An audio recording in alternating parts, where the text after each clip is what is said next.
नमस्कार, खबर उत्तराखंड देख रहे हैं आप। मैं हूं आपके साथ संदीप निरंजन सरकार। उत्तराखंड में 8 और 9 दिसंबर को देहरादून में आयोजित होने वाले ग्लोबल इन्वेस्टर समिट को लेकर तैयारियां जोरों पर है और लोगों में इसका खासा उत्साह भी देखने को मिल रहा है। जोरों शोरों से ये तैयारियां की जा रही है। सीएम धामी भी बड़ी करीब से इन्वेस्टर समिट की तैयारियों का जायजा ले रहे हैं और साथ ही सीएम धामी प्रदेश में निवेश को लेकर पिछले 2-3 महीनों से देश विदेश में उद्योगपतियों से मुलाकात कर रहे हैं। रोड शो के जरिए इन्वेस्टर्स को उत्तराखंड में आमंत्रित करने में लगे हैं। अब धीरे धीरे इन्वेस्टर समिट के आयोजन की तारीख नजदीक आ रही है, जिसे सरकार के साथ ही शासन प्रशासन में हलचल बढ़ गई। सीएम ने कहा कि हमें उम्मीद है कि इस बार ग्लोबल इन्वेस्टर समिट के जरिए प्रदेश में काफी निवेश आएगा, तो वही इससे राज्य में रोजगार के अवसर बढ़ेंगे, राज्य विकास के पथ पर आगे बढ़ेगा। उन्होंने कहा ग्लोबल इन्वेस्टर समिट हम सभी के लिए एक बड़ा मौका है, जिसे हमें मिलकर सफल करना है।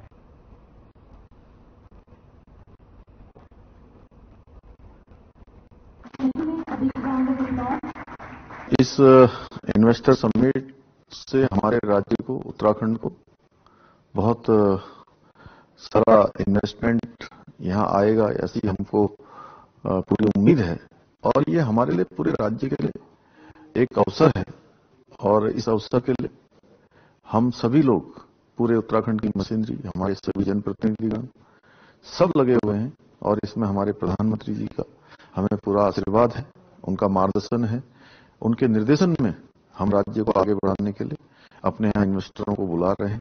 उनके अनुरूप हमने नीतियां बनाई हैं, उनके अनुरूप हमने बहुत सारे जो नीतियां हैं उसमें संशोधन किया है और लगातार कम्युनिकेशन हमारा चल रहा है। रोड शो भी पूरे देश के अंदर और दूसरे देशों में भी जाकर हमने किए हैं और कुछ लोगों से हमने व्यक्तिगत रूप से और सामूहिक रूप से सभी प्रकार से हमने वार्ताएं की हैं। हमें उम्मीद है कि ये हमारे राज्य के लिए एक बहुत बड़ा अवसर होगा।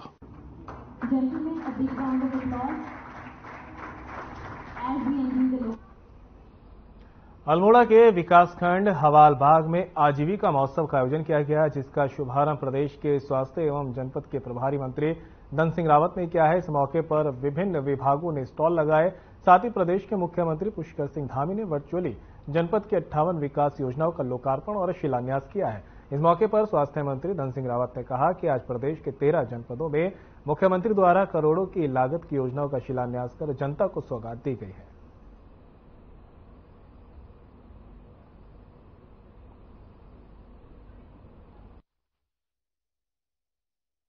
आज अल्मोड़ा में 58 योजनाओं का यहाँ पे विधिवत लोकार्पण हुआ है और 58 योजनाओं का हुआ है और 64.5 करोड़ रुपए की लागत से जो है इन योजनाओं का यहाँ पे लोकार्पण हुआ है। आज हमारे मुख्यमंत्री जी हल्द्वानी से पूरे 13 के 13 जिलों में सभी योजनाओं का लोकार्पण कर रहे हैं और अल्मोड़ा जिले में बहुत काम इस बार हुआ है और मैं कह सकता हूँ कि जो वादे हमने जनता के साथ किए थे चुनाव में, उनको हम पूरा कर रहे हैं। मैं प्रधानमंत्री जी का भी धन्यवाद दे रहा हूं कि जो गरीब कल्याण योजना, जो निःशुल्क राशन की योजना थी, वो आज 5 साल के लिए उन्हें बढ़ा दी है। उत्तराखंड की जनता की ओर से, अपनी सरकार की ओर से मैं प्रधानमंत्री जी का बहुत बहुत धन्यवाद।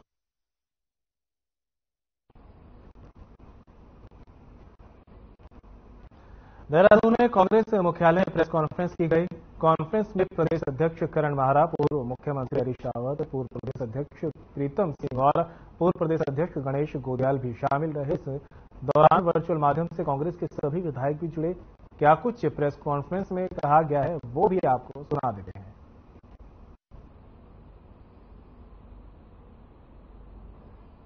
अध्यक्ष प्रीतम सिंह महाराज जी, देखिए, अंत भला सो भला। हमें खुशी मनाने का हक है, मगर आप उसको केवल अपने तक सीमित न कर, सारा राज्य खुश था, सारे पक्ष विपक्ष के लोग खुश थे, उन सबको सहभागी बनाने का प्रयास करना चाहिए।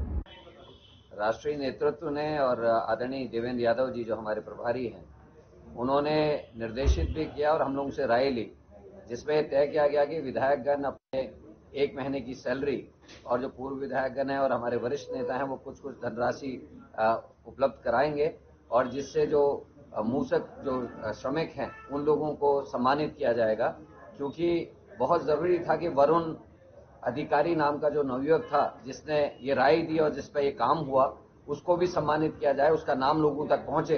दुर्भाग्य से अपना जश्न मनाने में भारतीय जनता पार्टी की सरकार इतनी मदमस्त हो गई कि जो नवयुवक था जिसने ये सुझाव दिया उसका नाम तक कहीं नहीं आ पाया। नहीं, देखिए, पहली बात तो ये है कि जो वहां पर को सभी मजदूर थे उनको 1-1 लाख रुपया सरकार ने दिया है, और जो वहां पर को स्पेशल टीम पे जो लोग आए थे उनको भी 50-50 हजार रुपए की सरकार ने सहायता दी है। उस कंपनी ने स्वयं 2-2 लाख रुपए देने की बात कही है, और भी अभी उनको कोई फैसिलिटी सरकार दे सकती तो आगे देगी।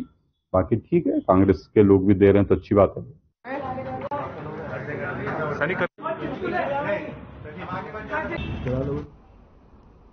फिलहाल रुकिए छोटे से ब्रेक के लिए, कहीं मत जाएगा, चल होंगे हाजिर।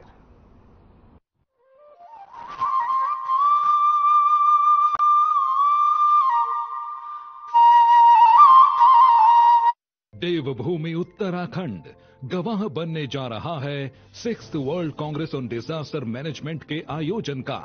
हिमालय की गोद में 28 नवंबर से 1 दिसंबर 2023 तक होने वाले इस सम्मेलन में दुनिया भर के शोधकर्ता, वैज्ञानिक और एक्सपर्ट्स जुटेंगे।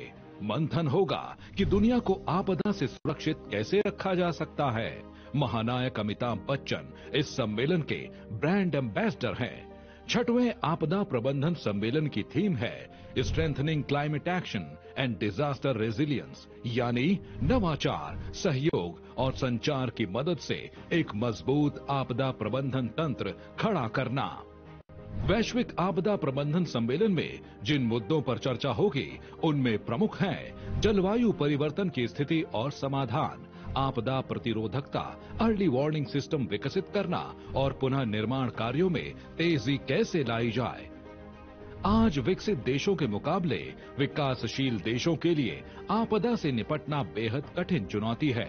ऐसे में मजबूत वित्तीय ढांचा, संवेदनशील जगहों पर आपदा रोधी निर्माण कार्य, परस्पर सहयोग, डेटा शेयरिंग, तकनीकों व बेस्ट प्रैक्टिस का आदान प्रदान कैसे किया जाए, इस पर भी व्यापक चर्चा की जाएगी। जब दुनिया भूकंप, साइक्लोन, सुनामी, बाढ़, बादल फटना, जंगलों की आग जैसी प्राकृतिक आपदाओं से जूझ रही है, ऐसे समय में आपदा से निपटने के प्रभावी समाधानों को खोजना जरूरी हो जाता है। देवभूमि उत्तराखंड में होने वाला सम्मेलन न सिर्फ भावी पीढ़ियों का भविष्य बचाएगा, बल्कि उन्हें सुरक्षित और समृद्ध जीवन का उपहार भी देगा। साथ सोचेंगे, साथ लड़ेंगे और साथ जीतेंगे।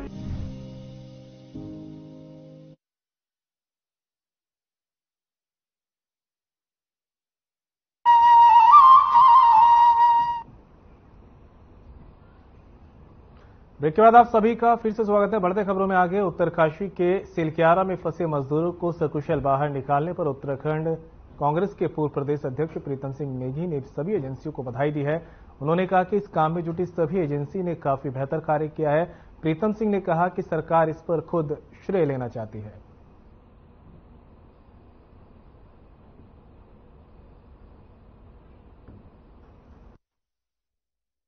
देखिए, सिलक्यारा की घटना बहुत ही दुखद घटना है, और कल जो 41 मजदूर टनल में फंसे थे उनको सकुशल बाहर निकाला गया है। मैं तमाम एजेंसीज को बधाई देना चाहता हूं जिन्होंने इस रेस्क्यू ऑपरेशन में हिस्सा लेने का काम किया, और मजदूर सही सलामत निकल गए, बहुत अच्छी बात है। लेकिन एक प्रश्न चिन्ह खड़ा होता है। मैं जब सिलक्यारा गया था तो मैंने वहां पर भी कहा था कि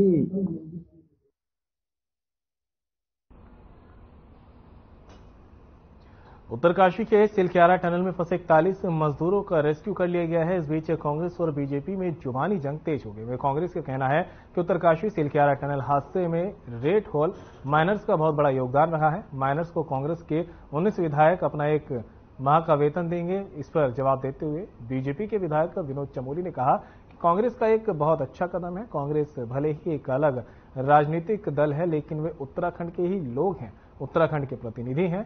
कहीं ना कहीं उनकी जिम्मेदारी भी बनती है। कंपनी पर जांच का मामला है, निश्चित तौर पर उसकी जांच चलेगी।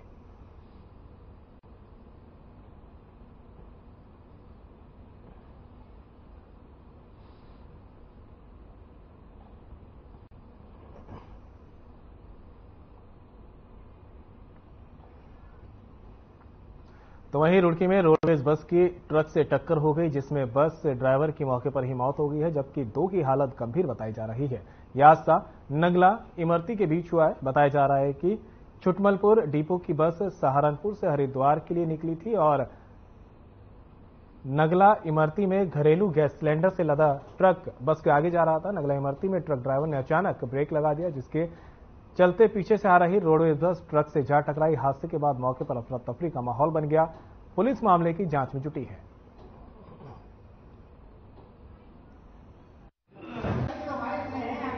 सहारनपुर से हरिद्वार जा रही थी हमारी गाड़ी, छुटमलपुर डिपो रोडवेज।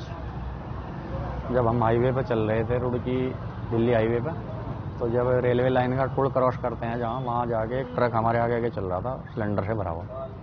उसने अचानक ब्रेक दे दिए। हमारी गाड़ी उसके पीछे चल रही थी, तो पीछे से हमारी गाड़ी उसमें लग गई, जिसमें हमारे ड्राइवर को बहुत चोट आई है, 2 यात्रियों को भी चोट है तो हल्की फुल्की। 2 एक को और भी वो ऊपर चले गए अपने घर, पर 2 को थोड़ी ज़्यादा है। उनको मैं एम्बुलेंस में ले गए, अपने ड्राइवर को भी और उसको, दोनों यात्रियों को लेकर मैं एम्बुलेंस को कॉल करके हॉस्पिटल में लेकर आया हूँ। हाँ, मेरे पास कुछ घायल आए हैं। मंगलौर हाईवे रोड का ये मामला है।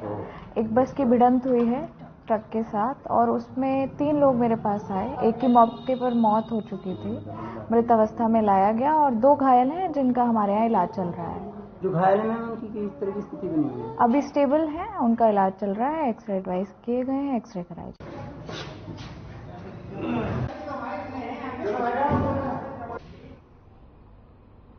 तो वहीं लालकुआ तराई पूर्वी वन विभाग की डोली रेंज और गोला रेंज में कीमती वन पर तस्करों की टीड़ी नजर है। जंगल को काटकर खाली करने में लगे हैं। दरअसल संयुक्त वन विभाग की टीम ने जंगल से तस्करी कर रहे 5 सगौन के गिल्टों के साथ एक तस्कर को गिरफ्तार किया है। मुख्य आरोपी बिंदुखत्ता निवासी शातिर तस्कर फरार होने में इस दौरान कामयाब रहा। वहीं वन विभाग ने तस्करी में प्रयुक्त पिकअप वाहन और एक बिना नंबर की मोटरसाइकिल को सीज कर दिया और दोनों तस्करों के खिलाफ वन संरक्षण अधिनियम के तहत मुकदमा दर्ज कर लिया गया है। सूचना मिलने पर हमने तुरंत डोली रेंज एवं गोला रेंज की एक टीम का गठन किया और वो लोगों को मौके पर तैनात कर दिया गया। समय लगभग 11:30 बजे एक वाहन अशोका लेलैंड जिसका रजिस्ट्रेशन नंबर है UK 06 CA 72-5, उसको रात्रि में जब हमारी टीम ने आता हुआ देखा और रोकने की कोशिश की, उसने वाहन को और तेज भगा दिया। तो हमारी टीम ने उसको रावत नगर बिंदुखत्ता के पास पकड़ लिया, जिसमें लगभग 5 गिल्टे सागौन के अवैध रूप से काटे।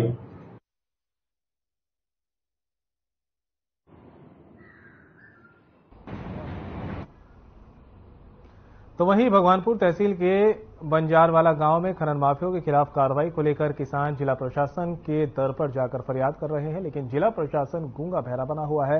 बता दें कि बंजारावाला गांव के किसानों के श्रेणी 3 के पट्टे पर खनन माफियाओं ने गेहूं की फसल को तहस नहस कर दिया, जिस पर किसान संबंधित अधिकारियों के चक्कर काट काट कर परेशान हो गए, लेकिन कोई समाधान यहां पर होता नहीं दिखाई दे रहा है।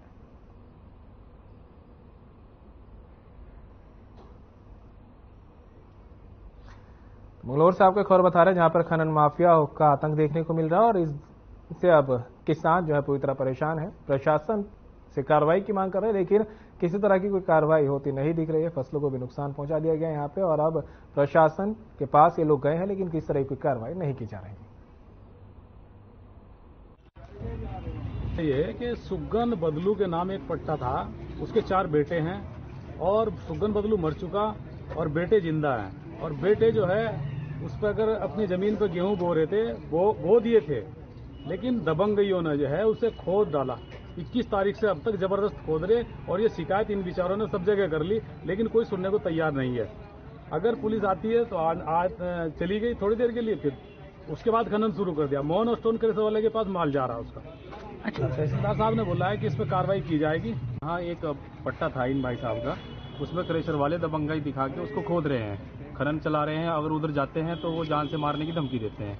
उधर गए भी हैं रात को तो वो डंडे लेके पीछे भागे हैं हमारे, किसी भी तरीके से बंद नहीं करे। उसमें गेहूं खड़े हुए थे, पूरा खत्म करके उसको जो है खोदना शुरू कर दिया है। अच्छा, वहाँ कौन कौन से क्रेशर लगते हैं? क्रेशर तो बहुत सारे हैं सर, वो बहुत ज्यादा मोहन स्टोन क्रेशर उसको खोद रहा है। अगर उससे बात करते हैं तो वो दबंगाई दिखाते हैं। सर यानी 3 का पट्टा था जी, और उसमें स्टोन क्रेशर वाले खनन कर रहे हैं जबरदस्ती, हम उसे जोत रहे थे। करीजिए हमने यही तहसीलदार में। अच्छा, वो करने को कह रहे हैं अभी। अच्छा, कौन है? Mohan stone crusher. हमारा मामला है कि और फिलहाल रुकें छोटे से ब्रेक के लिए, कहीं मत जाइएगा, जल्द होंगे हाजिर।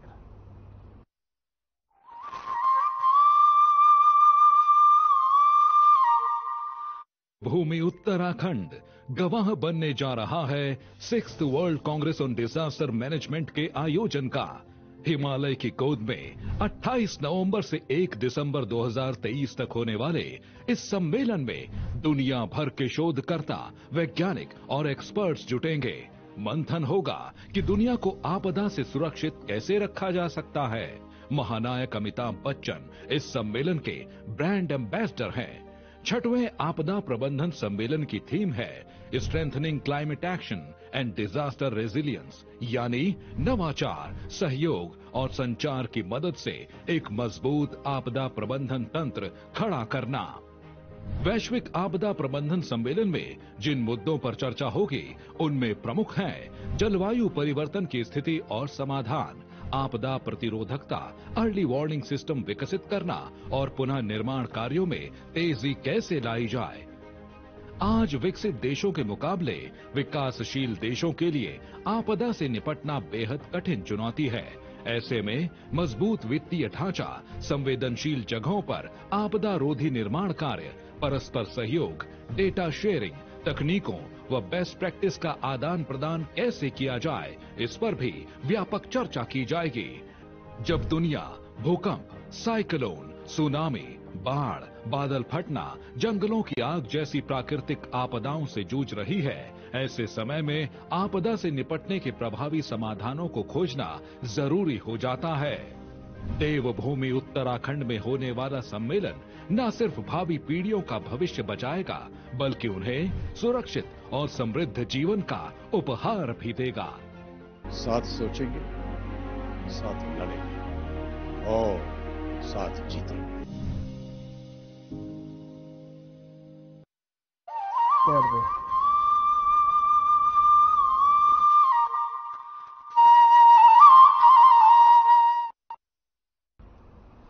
ब्रेक के बाद आप सभी का एक बार फिर से स्वागत है। बढ़ते हैं खबरों में आगे। नगर पंचायत बोर्ड का कार्यकाल समाप्त होने पर एसडीएम मनीष बिष्ट ने बोली प्रक्रिया को निरस्त कर दिया है। बता दें कि दुर्गा मंदिर के पास 40 दुकानों का बोली एवं टेंडर प्रक्रिया के साथ आम लोगों को आवंटन किया जाना था, पर जैसे क्षेत्र के तमाम लोग बोली प्रक्रिया में नगर पंचायत में पहुंचे, एसडीएम मनीष बिष्ट ने पूरी प्रक्रिया को निरस्त ही कर दिया। बोली में भाग लेने वाले लोग मायूस होकर घर लौटे।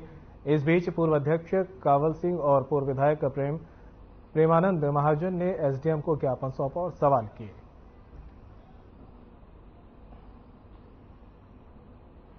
आगे बताऊंगा। परिस्थिति है कि अधिप्राप्ति नियमावली 2017 के आधार पर हमें 2 सप्ताह का समय चाहिए था, तो 2 सप्ताह पूरे नहीं हुए थे, इस वजह से वो हमें स्थगित कर दिया गया।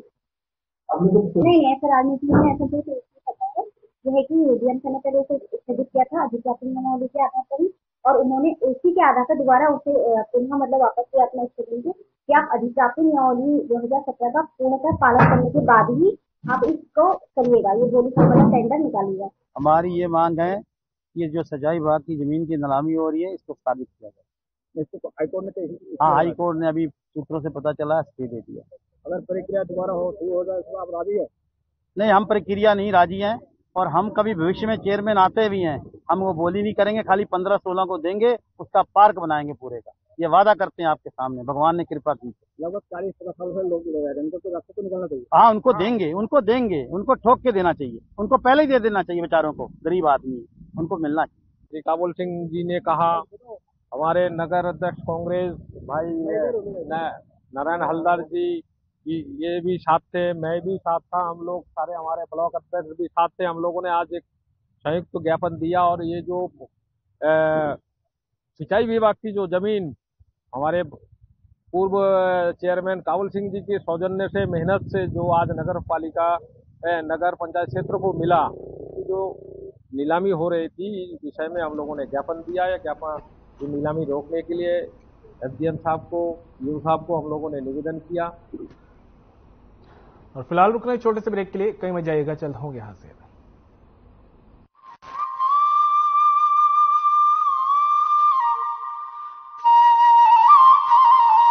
उत्तराखंड गवाह बनने जा रहा है 6th world Congress on disaster management के आयोजन का। हिमालय की गोद में 28 नवंबर से 1 दिसंबर 2023 तक होने वाले इस सम्मेलन में दुनिया भर के शोधकर्ता, वैज्ञानिक और एक्सपर्ट्स जुटेंगे।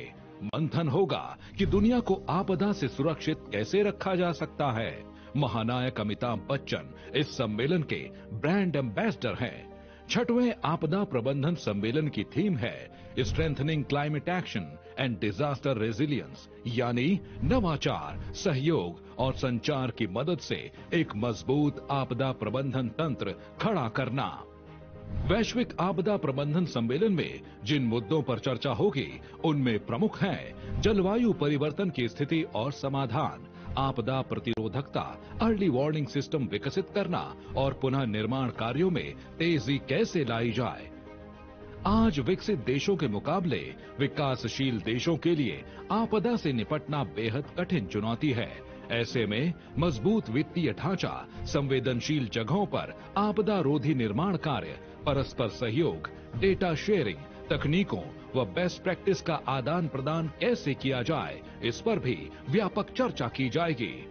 जब दुनिया भूकंप, साइक्लोन, सुनामी, बाढ़, बादल फटना, जंगलों की आग जैसी प्राकृतिक आपदाओं से जूझ रही है, ऐसे समय में आपदा से निपटने के प्रभावी समाधानों को खोजना जरूरी हो जाता है। देवभूमि उत्तराखंड में होने वाला सम्मेलन न सिर्फ भावी पीढ़ियों का भविष्य बचाएगा, बल्कि उन्हें सुरक्षित और समृद्ध जीवन का उपहार भी देगा।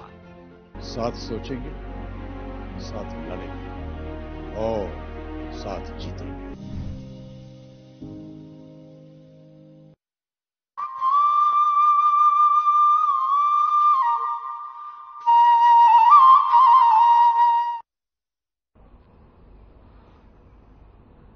ब्रेक के बाद आप सभी का एक बार फिर से स्वागत है। बढ़ते हैं खबरों में आगे। बीते दिन गुरुवार को प्रशासन की ओर से उत्तराखंड के प्रवेश द्वार हल्द्वानी में ईजा बैणी महोत्सव का आयोजन हुआ, जहां महिलाओं के उत्थान को लेकर बड़ी बड़ी चर्चाएं हुई। इस दौरान महिलाओं के सम्मान में प्रशासन की ओर से खाने के जो पैकेज दिए गए, उन्हें महिलाओं और बच्चों ने फेंक दिया। महिलाओं का कहना है कि प्रशासन की ओर से उपलब्ध कराए गए खाने के पैकेट में खाना बासी था। कई लोगों ने खाने से बदबू आने की बात तक कही। कई जगह कूड़े और सड़क किनारे खाने के पैकेट दिखे। खाने के पैकेट के ढेर के फोटो और वीडियो सोशल मीडिया में भी खूब वायरल हो रहे हैं।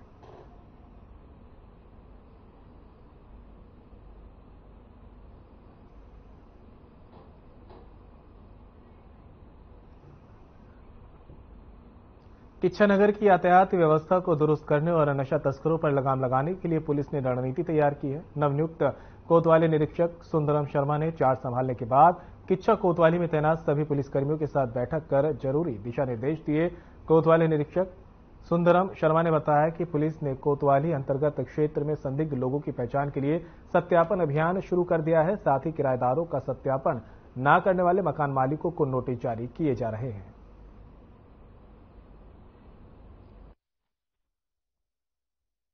जनमानस के साथ जो मीटिंग ली गई है, उसमें जो उनकी विशेष प्राथमिकताएं थी वो जाम को लेकर के थी, और कुछ ऐसे व्हीकल्स है जो अनऑथराइज ढंग से शहर में घूम रहे हैं या उनके परमिट है ही नहीं है, परमिट रूट नहीं है, फिर भी उन रूटों पे चल रहे हैं। जैसे एक बताया कि भाई जो टेम्पो है वो टेम्पो मतलब अपना रूट छोड़ करके नहर पटरी वाला जो रूट है वो पकड़ लेते हैं और उससे लेकर के रेलवे स्टेशन के पास आकर के जमावड़ा लगाते हैं, जबकि उस पर रोक लगाई जाएगी, क्योंकि अगर उनका वो रूट नहीं है तो ऐसे रूट में वो नहीं चलेंगे, ये इलीगल भी है।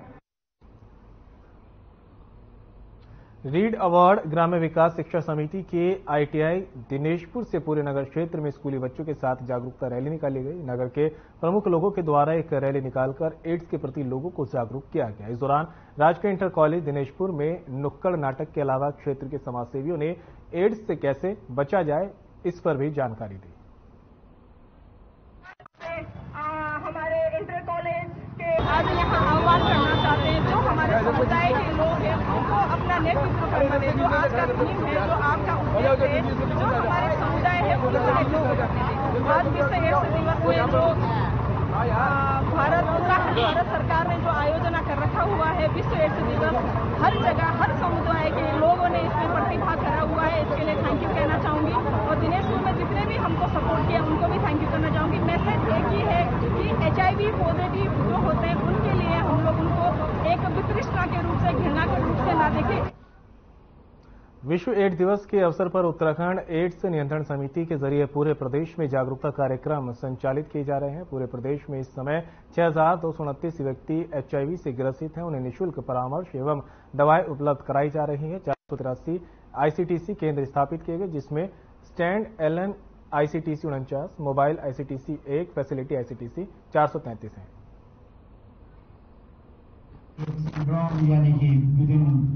1 दिसंबर को विश्व एड्स दिवस पूरे संसार में मनाया जाता है। उसी की तर्ज पर उत्तराखंड राज्य में भी सभी जनपदों में एवं सभी चिकित्सालयों में, इसके अलावा जो आम जनमानस के बीच में इस दिवस को मनाया जा रहा है। इसमें मैं ये बताना चाहूँगा कि वर्तमान में जो उत्तराखंड में लगभग 6229 जो व्यक्ति हैं वो HIV से ग्रसित हैं, जो कि ART थेरेपी ले रहे हैं और ART थेरेपी संतुलित आहार और योगचर्या के द्वारा वो सामान्य जीवन में व्यतीत कर रहे हैं। हाँ देखिए, बिल्कुल ये वर्ल्ड एड्स डे इसलिए मनाया जाता है कि हम जागरूकता फैला सकें। और जैसा कि आप जानते हैं कि एड्स में जागरूक होना बहुत जरूरी है, क्योंकि जानकारी ही बचाव है। आप जानते हैं कि सब जानकारी की वजह से ही अब इंडिया के अंदर एड्स के केसेज कम होने शुरू हुए हैं, उनकी गंभीरता कम होनी शुरू हो गई है। और इसी क्रम में हम लोग अपने उत्तराखंड राज्य की तरफ से सभी को एक संदेश आज दिया जाएगा कि इस सबके लिए अवेयर रहे और आप सबके सहयोग से ही हम लोग इसमें जंग में जीतने में सफल होंगे। और फिलहाल बुलेटिन मेरे साथ इतना ही। दीजिए इजाजत, नमस्कार।